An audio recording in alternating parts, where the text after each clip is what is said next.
Viewers, आप देख रहे हैं आर पार, देश का सबसे ज्यादा देखे जाने वाला प्राइम टाइम कार्यक्रम। इस समय की बड़ी ब्रेकिंग स्टोरी है, बीजेपी की राष्ट्रीय कार्यकारिणी में नरेंद्र मोदी ने, देश के प्रधानमंत्री ने बड़ी बातें बोली हैं जो सूत्रों के हवाले से आ रही है। बीजेपी कार्यकारिणी में मोदी का मंत्र है मुस्लिमों के बीच में जाएं।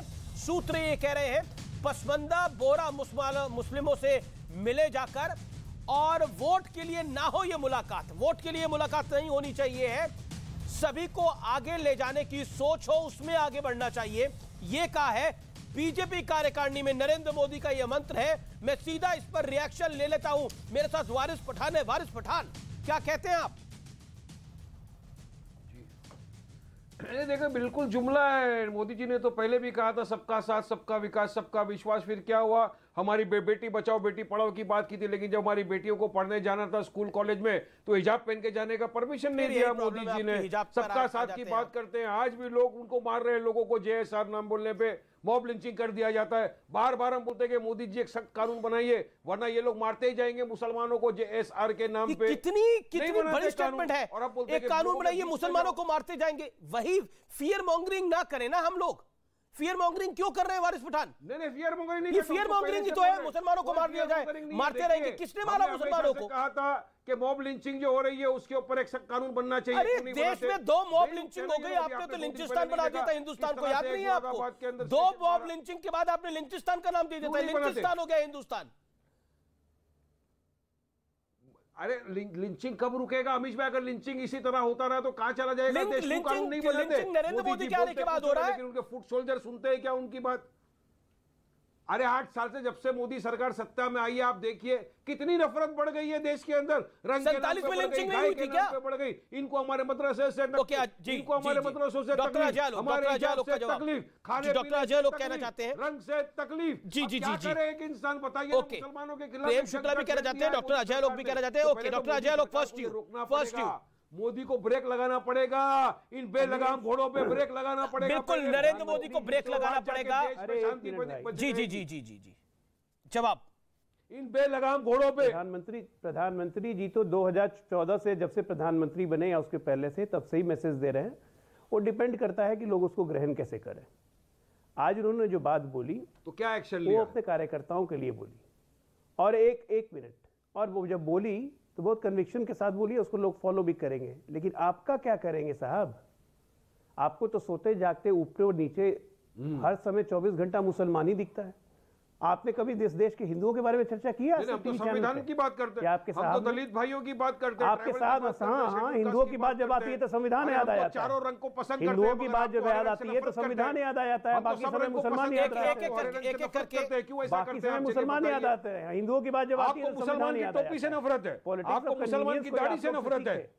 पॉलिटिक्स ऑफ कन्वीनियंस से कोई आपसे सीखे, समझे ना? और अब मुसलमानों का बिना मतलब का अधिकार क्यों क्या सीखेंगे? संविधान के दायरे में बात रखने को जिस प्रदेश में जाते हैं वहां का मुसलमान आपको रिजेक्ट कर देता है। संविधान को मानने को पॉलिटिक्स ऑफ कन्वीनियंस कहेंगे तो करिए, हम करेंगे। वहां का मुसलमान रिजेक्ट कर देता है। पता नहीं हैदराबाद में रिजेक्ट कर दिया तो बड़ी आफत आ जाएगी। कभी खाने के नाम पे बांट दिया। अरे बांटने का सबसे बड़े काम आप करते हैं भाई, बांटने का काम सबसे बड़ा आप करते हैं। इसको बदलिए, अपनी सोच को बदलिए, बहुत जरूरी है। ये जब से भाजपा आई है और बहुत जरूरी है, टैग लगा के बैठ जाओ। आप तो RSS का प्रवक्ता बनने का टैग लगा के बैठ जाओ। हम तो आपके लिए बोल रहे हैं, मेरी चिंता आप क्यों? यही समझते हैं स्पोक्स पर्सन। मेरी चिंता आप क्यों कर रहे हैं? संविधान की बात नहीं करेंगे। अरे मेरे भारत महान देश के, अच्छा मेरा निवेदन है, एक एक करके सब अपनी बात को रख ले।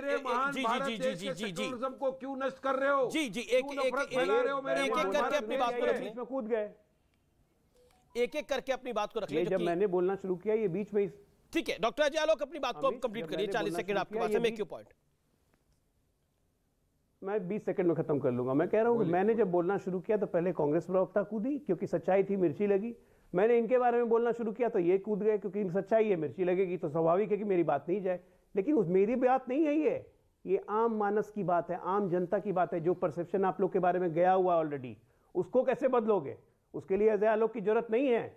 ये अवधारणा आप लोग की जनता के बीच में गई हुई है कि सबसे बड़े सांप्रदायिक कीड़े हो आप लोग। लेकिन देखिए, राहुल गांधी ने ये भी कहा कि हिंदू धर्म में ये नहीं लिखा है कि लोगों को धमकाना, डराना या मारना चाहिए। हिंदू धर्म या किसी भी धर्म में नफरत फैलाने को नहीं कहा गया है। ये बात अजय आलोक जो कही गई है वो किस संदर्भ में कही गई है आपके अनुसार? क्योंकि राहुल गांधी का ये नया रूप है, जैसे कांग्रेस कह रही है ये तपस्वी अवतार है। नहीं किया है कि नफरत फैलाओ या किसी को मार डालो। जी अजय आलोक 10 सेकंड सब सिखाता है हर धर्म। वारिस जी अपनी हिंदू धर्म में बिल्कुल जी अजय आलोक, हिंदू धर्म में कभी नहीं कहा गया है नफरत करो, बल्कि हिंदू धर्म में यह कहा गया है कि दूसरे धर्म का सम्मान करो, जो हम लोग करते भी हैं। पर राहुल जी को क्या लग रहा है? किसी को काफिर नहीं कहा गया। हिंदू धर्म में कभी यह नहीं कहा गया कि दूसरे की धर्म की इबादत करना गद्दारपंती, अपने कौम के प्रति नफरत, ये सब हिंदू धर्म नहीं सिखाता है। सहिष्णुता हमारा वेपन है, सबको एब्जॉर्ब करने की हमारी शक्ति है। राहुल गांधी ये बात जानबूझ के टारगेटिंग करने के लिए कहते हैं, उनका वोट बैंक कॉन्स्टिट्यूएंसी को टारगेट करते हैं, लेकिन वो तो प्यार बांट रहे हैं, प्रेम करना चाहते हैं कि आरएसएस नफरत फैला रहा है। मुझे समझ में नहीं आता प्यार कहां बिकता है, नफरत कहां बिकती है। आपने खरीदा है कभी? क्या ये कहते हैं कि नफरत के बाजार में मोहब्बत की दुकान खोल रहा हूं, दुकान में तो सामान खरीदा बेचा जाता है ना। आपने कभी अमीर जी खैया इस पैनल में किसी बैठे हुए लोगों ने मोहब्बत खरीदी? मेरे से क्यों आप पूछ रहे हैं? राधिका जी से पूछिए। राधिका जी, नफरत के बाजार में मोहब्बत की दुकान खोल रहे हैं, वो कह रहे हैं नफरत और मोहब्बत कहां बिक रही है जो राहुल जी खरीद रहे हैं? जी नफरत तो पूरे देश में है। अरे अजय आलोक कुछ भी बोल सकते हैं, पर हम मुद्दे पे आते हैं। मैं इनकी बातों का जवाब ही नहीं देना चाहता। आपने एक बहुत अहम बात अभी ब्रेकिंग में बताई अमीश जी, कि प्रधानमंत्री जी ने कहा है कि मुसलमानों के यहाँ जाओ। बड़ी अच्छी बात है, हम तो शुरू से कहते आ रहे हैं। अभी अजय आलोक साहब ने यह भी कहा कि 2014 से वो यही बात कर रहे हैं, बिल्कुल सबका साथ सबका विकास यही बात कर रहे हैं, इसीलिए उत्तर प्रदेश में एक भी मुसलमान को टिकट नहीं दी। चलिए कम से कम भारत जोड़ो यात्रा का ऐसा असर तो हुआ कि वो मुसलमान के घर जाने को राजी हो रहे हैं और अपने लोगों को प्रेरित कर रहे हैं। वही पार्टी जो मैं फिर दोहराऊंगी, अभी विधानसभा जब हाल ही में चुनाव हुए थे उत्तर प्रदेश के पिछले, तो एक भी मुसलमान को इस लायक नहीं समझा कि उसको टिकट दी जाए। आज वोट के लिए सही, और वो भी सिर्फ इसीलिए क्योंकि भारत जोड़ो यात्रा का जो असर हो रहा है, राहुल गांधी जी जो तपस्या कर रहे हैं 3000 से ज्यादा अधिक किलोमीटर की, कन्याकुमारी से लेकर जम्मू कश्मीर तक। कल तो एक और असर भी देखा उनका हमने जी, जो प्रधानमंत्री जी ने 500 मीटर की यात्रा तो निकाली, वो अलग बात है। ऐसे ऐसे हाथ हिलाना, गाड़ी से यात्रा करना, और वो तो खैर महंगी महंगी शॉल पहन के भी आते हैं पूरा स्टाइल से, वो अलग बात है। लेकिन आज मजबूर तो हुए कि अपने कार्यकर्ताओं को तो कम से कम ये बोला कि जाओ, कम से कम बोले तो। अब कथनी और करनी में कितना अंतर होता है वो हमने 2014 जैसे आलोक जी ने बताया, उसका अंतर देख लिया। मैं फिर दोहराऊंगी, उत्तर प्रदेश में उन्होंने एक भी मुसलमान को लायक नहीं समझा। तो आप किस हिसाब से, जब आप उनको ये लायक ही नहीं समझते कि वो आपके पार्टी को रिप्रेजेंट करे, उत्तर प्रदेश जो इतना बड़ा स्टेट है उसमें एक टिकट के लायक नहीं समझा। पर अच्छी बात है, ये बहुत वेलकम स्टेप है अगर वो कह रहे, पर कि सबके घर जाना चाहिए। जवाब ले लेते हैं। प्रेम शुक्ला, ठीक है, प्रेम शुक्ला भी कुछ कहना चाहते हैं। जी प्रेम शुक्ला। जो मोहब्बत भी दुकानों में खरीदने जाते हैं, इतने बाजारू और इतने बिकाऊ हैं, अब उनसे क्या बात की जाए। वो प्रेम को तो बिकाऊ चीज समझते हैं, मोहब्बत को बिकाऊ चीज समझते हैं। इसलिए आदरणीय नरेंद्र मोदी जी की बातें ऐसे बिकाऊ लोगों के पल्ले तो पड़ने से रही। आदरणीय नरेंद्र मोदी जी, उन्होंने हैदराबाद की कार्य समिति में भी पसमानदा मुसलमानों से भी हमको संपर्क करना चाहिए। जिस तरह से हम पिछड़ों का, हिंदू पिछड़ों का, हिंदू जो हमारे शोषित वंचित समाज के लोग हैं, गरीब हैं, जैसे उनके उन्नयन के लिए भारतीय जनता पार्टी के कार्यकर्ता कृतसंकल्प होकर कार्य करते हैं, ठीक उसी तरह से बिना किसी तरह के चुनावी लोभ के उनके साथ संपर्क करके उनके उन्नयन की दिशा में कार्य करना चाहिए। ऐसा आदरणीय नरेंद्र मोदी जी का संदेश है। अब ये कह रही हैं राधिका जी कि नहीं वो तो इसलिए कर रहे हैं क्योंकि राहुल गांधी, आजकल तो सूर्योदय इसलिए हो रहा है कि राहुल गांधी सवेरे सवेरे निकल पड़ते हैं, नहीं तो सूर्योदय ही नहीं होता। राधिका जी अब क्या कहें, ये तो राहुल जी की कृपा है कि यहाँ पर गर्मी सर्दी मौसम इत्यादि परिवर्तित हो रहे हैं राहुल जी के नाते, नहीं तो यहाँ मौसम भी क्यों परिवर्तित होते। आपकी तो ये दशा है। आप लोग ये बस इतना ही कहना बाकी है कि ये सृष्टि इसलिए है क्योंकि राहुल गांधी है, ये ब्रह्मांड इसलिए है क्योंकि राहुल गांधी है, ये सौर मंडल इसलिए क्योंकि राहुल गांधी है। तो जिनका पूरा जीवन जो है राहुल गांधी के अतिरिक्त कुछ नहीं है, उनसे आप क्या अपेक्षा कर सकते हैं। और राहुल गांधी के बहुत पहले आदरणीय नरेंद्र मोदी जी ने पूरे देश की यात्रा बहुत पहले कर ली है जी, और हमको राहुल गांधी से सीखने की आवश्यकता नहीं है।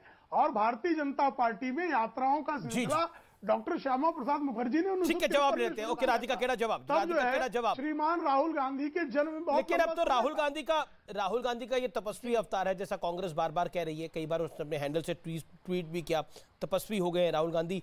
एक यात्रा से तपस्वी हो गए हैं राहुल गांधी, राधिका जी?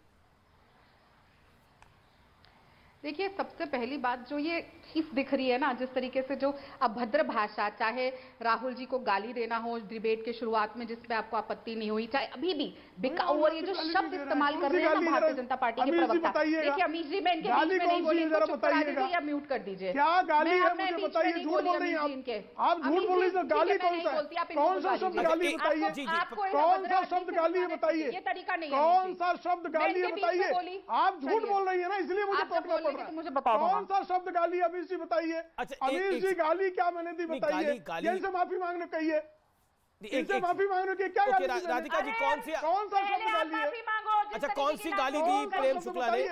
लैंग्वेज यूज करी थी, कौन सी गाली दी बताइए। ओके राधिका केड़ा, एक सेकंड, प्रेम शुक्ला जी वाले शब्द है, क्या ये पार्लियामेंट में जाके इस्तेमाल होंगे? पाखंडी और धूर्त, ये शब्द इस्तेमाल करते हैं आप अपने घर वालों के साथ? पाखंडी गाली नहीं होती, करते हैं किसी को पाखंडी और धूर्त बोलते हैं? पाखंडी और धूर्त बोलना क्या फूलमाला है? फूलमाला है। चलिए ठीक है, अमीश जी गाली नहीं है ना, मैं भी ये बोल देती हूँ। मैं ठीक है, बोलिए अमीश जी को, बोलिए पाखंडी और धूत है, हिम्मत तो बोलिए। फिरोज का पोता जो है अगर ब्राह्मण हो गया तो पाखंडी है वो। ज्यादा हो रहा है, मेरे को मुद्दे पे बात करनी है, यहाँ पे डिबेट डीरेल की कोशिश हो रही है। अगर फिरोज का बेटा, फिरोज के पोते नहीं है वो, मुझे जब मैं फिरोज के पोते नहीं है क्या वो? विषय नहीं है प्रेम, फिरोज उनके दादाजी का नाम नहीं है क्या? उनके दादाजी का नाम फिरोज नहीं है क्या? अच्छा, मेरा निवेदन है। अच्छा, एक सेकंड, प्रेम शुक्ला आप टर्न पे बोलिए। प्रेम शुक्ला जी, मेरा निवेदन मानिए। आप देखिए, उनके दादाजी के ऊपर कोई चर्चा नहीं हो रही है, अब वो स्वर्गवासी भी हो चुके हैं, अब वो नहीं है इस दुनिया में। जो भी उनका धर्म था उस विषय पर ये चर्चा, यही संस्कृति है आपकी क्या? ठीक है, ये सभ्यता है, ये सीख मिली आपको भारतीय जनता पार्टी में? पहले आप महिलाओं को भी गाली देते थे नेशनल टेलीविजन पे, अब आप ये करते हैं, ये तो आपकी संस्कृति है। तो मुझे मत बताओ प्रेम शुक्ला, आपका वीडियो दिखा दूंगी, फिरोज गाली है, किसी प्रवक्ता को गाली बोल रही थी, तो मेरे को मत याद दिलवाइए ध्यान प्रदेश को। क्या गाली दी? किसी गाली नहीं दी मैंने, कभी नहीं गाली दी है, कभी किसी गाली नहीं दी। करते हैं आप फिरोज को गाली समझ रही हैं? अमीश जी, ये गाली है, फिरोज गाली है, फिरोज गाली है अमीश जी। ये फिरोज कौन सी गाली? अच्छा, मेरा प्रेम शुक्ला, मेरा निवेदन, प्रेम शुक्ला, मैं आपसे निवेदन कर रहा हूँ, मैं देखिए मेरा हम्बल से, देखिए मैं ये बोल रहा हूँ कि आप अपनी टर्न पे बोलिए। अभी राधिका खेड़ा का वक्त है। एक सेकंड राधिका जी, शांत हो जाइए 10 सेकंड के लिए आप। प्रेम शुक्ला, मेरा निवेदन है, अभी राधिका खेड़ा का वक्त है, राधिका खेड़ा अपनी बात को समाप्त कर ले, फिर आप। फिरोज किस भाषा गाली आप बताइए। नहीं, फिरोज को, अरे भाई वो फिर कैसे वो कह रही गाली है? और कौन सी गाली दी मैंने? यही कहा ना, फिरोज का पोता जो है। अच्छा, एक सेकंड प्रेम शुक्ला जी, मेरा निवेदन मानिए। भारतीय जनता पार्टी की जब ये घिरते हैं तो ये इस तरीके से बिहेव करते हैं। अच्छा ठीक है, लेकिन सुनने की, अरे ना, अब मैं अपनी बात रख लूं तो आप इनको म्यूट कर दीजिए। अच्छा ठीक है, आप अपनी बात को रखिए। फिरोज के पौत्र नहीं। अच्छा ठीक है, आप अपनी बात को रखिए। ओ गॉड, बोलिए राधिका खेड़ा। देखिए, पूरा इन्होंने डिबेट को डीरेल कर दिया, पूरी चीज डिबेट की डीरेल कर दी। सवाल पे हम क्या चर्चा कर रहे थे किसी को भी याद नहीं कि हम क्या बात कर रहे थे। ये कोई तरीका हो रहा है? आप कह रही थी कि अब इनको भारत जोड़ो यात्रा के बाद याद आ रहा है। अपनी आपको शायद भूल गया होगा, मुझे याद है। आप कहती है भारत जोड़ो यात्रा के बाद इनको याद आ रहा है। मुझे तो याद है अमीश जी, पर मैं जो बात कहना चाह रही हूँ, जो मुद्दे हैं यही तो ये बार बार करते हैं, डिबेट पे आके ऐसे डीरेल करने की कोशिश करते हैं। जब जनता बात करती है, वो पूछना चाहती है, और ये परसों की ही रिपोर्ट है कि 36% गिरावट है पेट्रोल और डीजल कच्चे तेल के दामों में, जिसकी वजह से 18 रुपए प्रति लीटर पेट्रोल और डीजल सस्ता होना चाहिए। उस पे कोई चर्चा नहीं करेंगे ये लोग, क्योंकि अपने राज्य ने पेट्रोल के दाम बढ़ा दिए हैं, अपने राज्य ने डीजल के दाम बढ़ा दिए हैं 3 रुपए। हिमाचल प्रदेश में बिल्कुल बढ़े, उसका भी जवाब दे देती हूँ, बिल्कुल बढ़े हैं, क्योंकि इस घर में जाके छोड़ के गई है भारतीय जनता पार्टी हिमाचल प्रदेश को कि स्टेट के तो मतलब वहां पर 3 रुपए बढ़ना जायज है। और ये सिर्फ टेम्पररी है, और टेम्पररी बढ़ाए है ना भारतीय जनता पार्टी के शासित। आपने दावा किया था, नहीं राधिका जी आपने दावा किया था कि पेट्रोल के डीजल के दाम कम करेंगे, कम करना तो दूर बढ़ा और दिए, और वो कम होंगे, वो बिल्कुल कम होंगे, लेकिन आपको स्थिति बदलनी है। देखिए ओपीएस पे क्या माहौल बना, क्या देखिए हिमाचल की जनता ने किस तरीके से जश्न मनाया। मैडम मोन्टेक सिंह आलूवालिया, मनमोहन, एक सेकंड देखिए, OPS because I am a business journalist, OPS पर मोंटेग सिंह आलूवालिया ने एक बुक लॉन्च में क्या बोला था, मुझे आपको बताने की आवश्यकता नहीं है कि ओपीएस कितना बड़ा डिजास्टर फ्यूचर में साबित होगा फ्यूचर जनरेशंस के लिए। वो आप उसके बारे में जब होगा, हो सकता है। तो ये तो होता ही है। श्रीलंका को भी यही लगता था, श्रीलंका को भी यही लगता था कि उनकी पॉलिसी डिजास्टर नहीं होगी, लेकिन फाइनली डिजास्टर हुआ। सच्चाई नहीं है कि अनएम्प्लॉयमेंट हिंदुस्तान में,